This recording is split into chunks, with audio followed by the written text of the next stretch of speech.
আসসালামু আলাইকুম। দেশ বিদেশ কাছে দূরে যেখানে আছেন সবাইকে জানাই আমার পক্ষ থেকে আন্তরিক ভালোবাসা ও শুভেচ্ছা।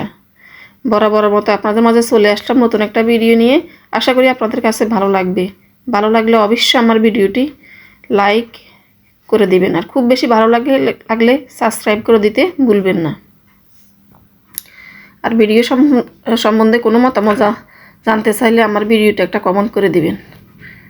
তো সকালবেলা তো চলে আসলাম স্বপ্নে, এই যে কিছু কেনাকাটা করলাম টুকটাক, মানে বাসার কিছু শপিং করলাম, আর একটা কম্পিউটার কিনলাম। যেহেতু শীতের ছাড়ে কম্পিউটার 2000 টাকার কম্পিউটার এখন 1200 টাকা। তো কম্পিউটার কিনে বাসা চলে আসলাম। এরপরে তো রান্নাবান্নার আয়োজন, গরুর মাংস, বউ আজকে গরুর মাংস রান্না করবে। আর কি সাগরের মাছ, কিছু শাকসবজি ওরা বুনিয়ে আসছে এখান থেকে। আমি বলছি একটা লাউ রান্না করো, তো একটা লাউ রান্না করবে আজকে। তো রান্না করার জন্যে এখানে মশলা বেটে নিচ্ছে, বেটে না তো এটা ব্লেন্ডার করে নিচ্ছে আর কি। আর দেখেন এখানে কই মাছ, এই যে কই মাছ বুনা করবে। আর সকালে রুটি খাওয়ার পরে কিছু রুটি রয়ে গেছে, এগুলো আমি বলছি যে হালকা একটু সেকে রেখে দাও, তারপর ঠান্ডা হলে ফ্রিজে রেখে দিবে আর কি, বক্স ভরে। আর এখানে সে রান্না করতেছে গরুর মাংস। এই যে গরুর মাংস, আর দেখাবো কি, সবাই গরুর মাংস রান্না করতে জানে। তো গরুর মাংস রান্নার জন্য সে আগে তেলের মধ্যে দিয়ে দিয়েছে পেঁয়াজ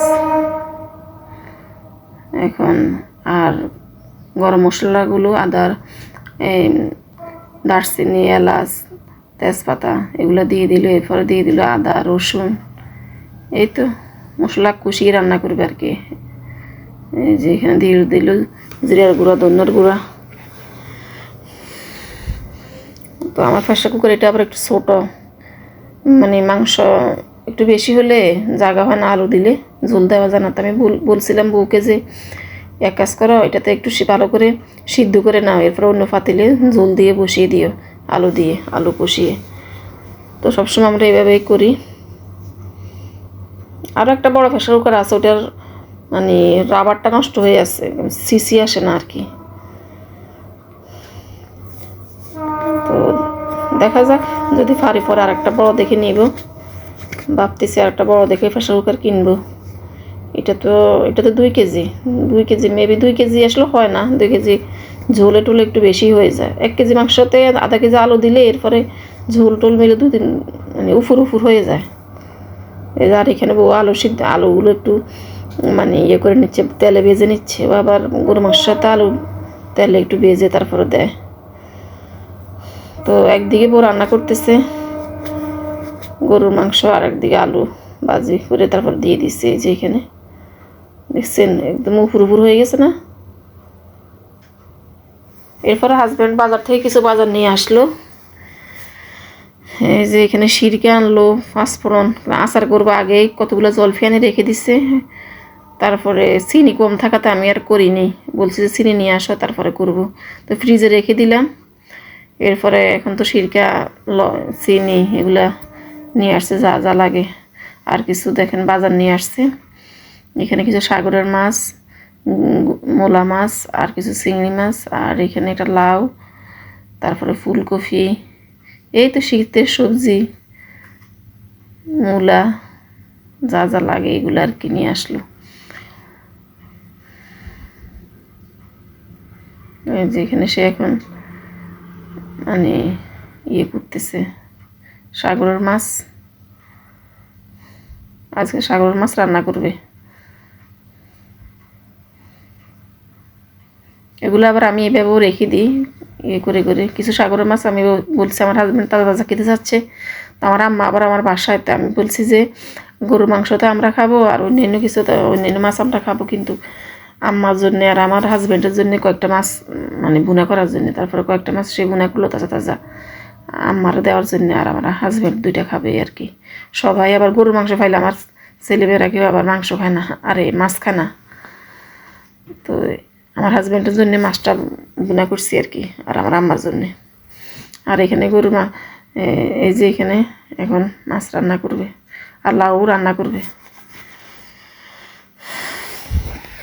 ওদিনকে লাউটা, এখন তো আমি ভয়েস দিচ্ছি, ওদিনকে লাউ এটা এত কষি ছিল মাশাল্লাহ, লাউটা মানে একদম নরম আর মিষ্টি, খুব মজা হয়েছে লাউটা। আমার হাজব্যান্ড অনেকগুলা খেয়েছে, বলে লাউটা এত টেস্ট। আমি বলি লাউ অনেক কষি, এই কারণে এত টেস্ট হয়েছে। আবার তাজা মাছ দিয়ে রান্না করছি, চিংড়ি মাছ দিয়ে, তো টেস্ট তো হবেই।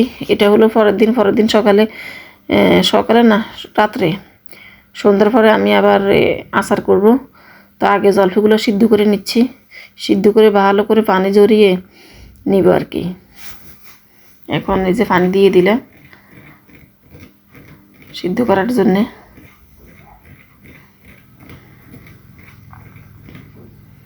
আগে আমি সিদ্ধ ছাড়াও করি, এবার আমি সিদ্ধ করে করছি, দেখি দুই রকম করে কোনটা মজা বেশি হয়।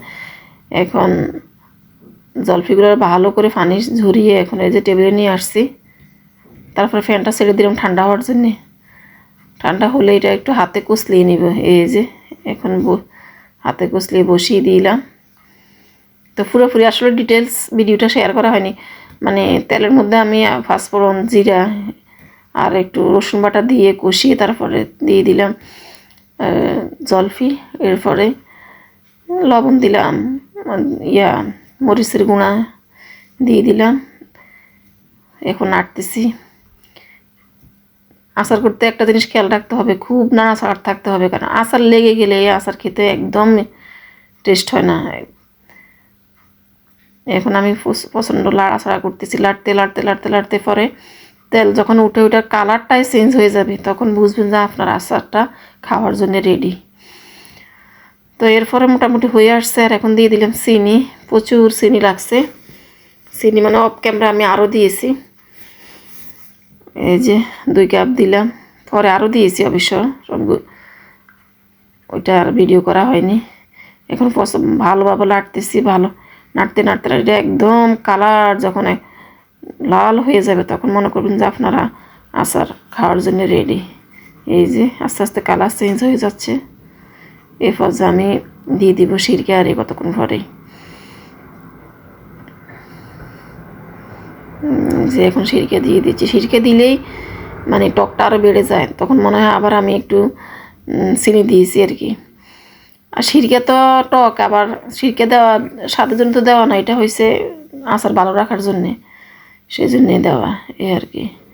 এই যে এখন নাড়ছে, অনেক টাইম নাড়তে কালার যখন চেঞ্জ হয়ে গেছে, তখন ওইটা নামিয়ে নিয়ে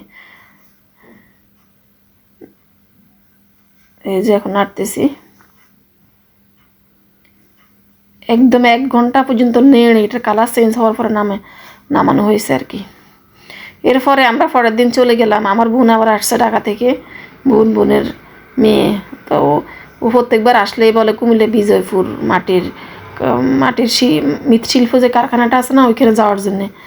তা যাওয়া হয় না, তো হঠাৎ করে বলতেছে চল আমরা যাই ঘুরে আসি, দেখার জন্য আর কি। কিছু কিনলাম, না কিনলে একটু দেখতাম। তো সব বিকেলবেলা দুপুরবেলা খাওয়া দাওয়া শেষ করে আমরা বিকেলে চলে আসলাম এই যে বিজয়পুরে। এই যে আমরা ঢুকলাম, ওদের গেট থেকে ভিতরে ঢুকলাম। এই যে দেখেন কতগুলো মহিলা কাজ করতেছে। আসলে এই শিল্পের সাথে যারা জড়িত তারা সবাই হিন্দু সম্প্রদায়ের লোক। মহিলারা এগুলা মানে লাড়কি শুকাচ্ছে, এগুলা কেটে এগুলো রাখছে, এগুলো দিয়ে এগুলা মানে ফোড়ে আর কি। তো পরে চলে আসলাম, একটা মহিলা বলতেছে ওই ভিতরে যান, ভিতরে ওইদিকে আমাদের এগুলা মাটির জিনিসগুলো বেচা কিনা হয়। তো গেলাম, এখানে ওদের অফিস। আর এই যে দেখেন কতগুলা পাতিল, দইয়ের পাতিল, দই আমরা যে দই খাই, মাটির পাতিল এগুলো আর কি। এই যে এখানে পুরুষ শ্রমিকেরা আছে, মহিলা শ্রমিকেরাও আছে। তো ঘুরে দেখতেছি, আগে ওদের এগুলো দেখতে আসছি আসলে বেশি ইয়ে করে। এই যে এখানে ফুটতেছে কি সুন্দর, নিচে লাড়কি দেয়, উপরে দিয়ে ভিতরে, এগুলোর ভিতরে মাটির মানে জিনিসগুলো আছে, এগুলো ফুটতেছে এখন। সে ধোঁয়া উঠছে কি সুন্দর। দাঁড়িয়ে দেখলাম ওদের পরিশ্রম, আসলে অনেক কষ্ট করে ওরা। অনেক আগ থেকে কুমিল্লা মৃৎশিল্প এটা মানে এই কারখানাটা আছে এখানে। তো ওরা নাকি এখন এই মাটির জিনিসপত্রগুলো ওরা দেশের বাইরে রপ্তানি করে। তো এক দিদি আমাকে বললো আর কি যে আমরা 2 লাখ টাকার জিনিস এখন মালয়েশিয়ায় দিব।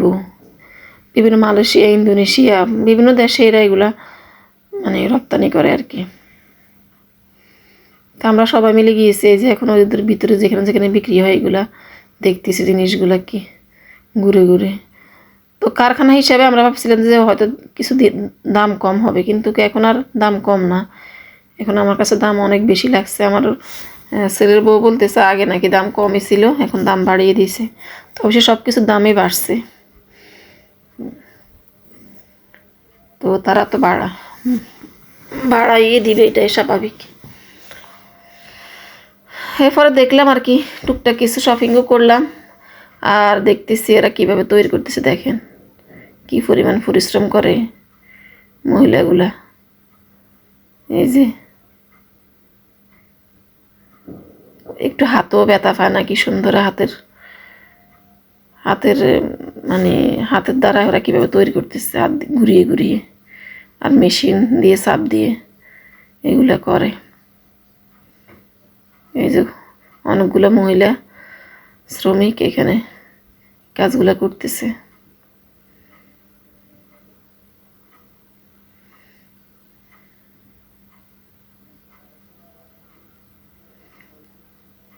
ওরা যেভাবে কষ্ট করে ওই পরিমাণে ওদের পারিশ্রমিক নাকি অনেক কম।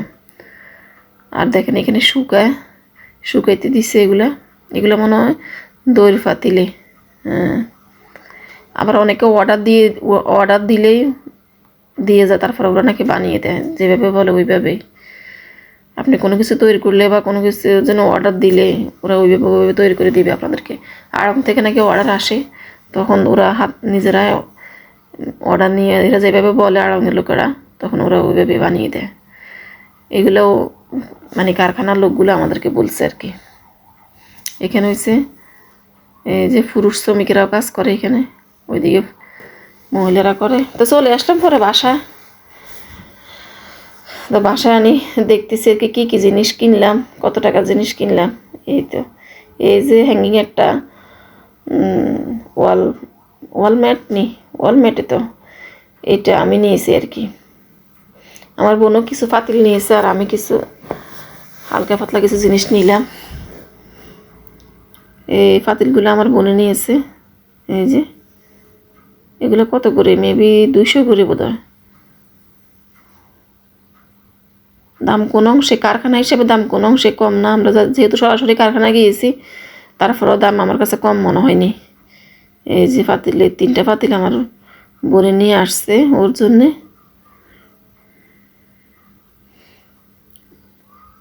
আবার পাতিলগুলো ওর নাকি আগে 2টা ছিল, ওটার সাথে সেট করে আবার আরও 3টা নিয়েছে এ আর কি।